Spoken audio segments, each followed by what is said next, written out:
നമസ്കാരം. നമ്മൾ ഇപ്പോൾ നിൽക്കുന്നത് കർണാടകയിലെ കൊല്ലൂർ ശ്രീ മൂകാംബിക ദേവി ക്ഷേത്രത്തിലാണ്.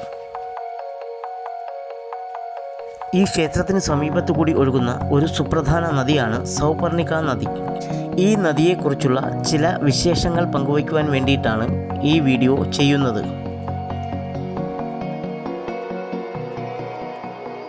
കുടജാദ്രി മലനിരകളിൽ നിന്നും ഉദ്ഭവിച്ച് മൂകാംബിക ക്ഷേത്രത്തിന് സമീപത്തു കൂടി ഒഴുകുന്ന ഒരു സുപ്രധാന നദിയാണ് സൗപർണിക നദി.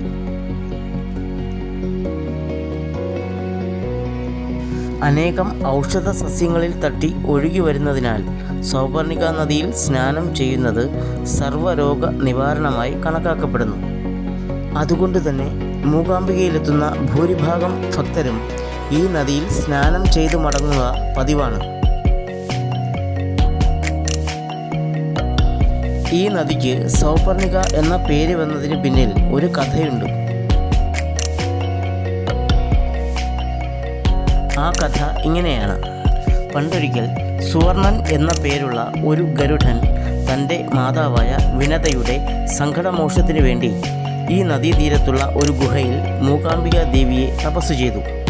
ഗരുഡൻ്റെ അഗാധമായ ഭക്തിക്കും തീവ്രമായ തപസ്സിലും സന്തുഷ്ടയായ ദേവി ഗരുഡന് മുന്നിൽ പ്രത്യക്ഷപ്പെടുകയും ഗരുഡമാതാവിൻ്റെ വ്യാകുലതകൾ നീക്കം ചെയ്യുകയും ചെയ്തു.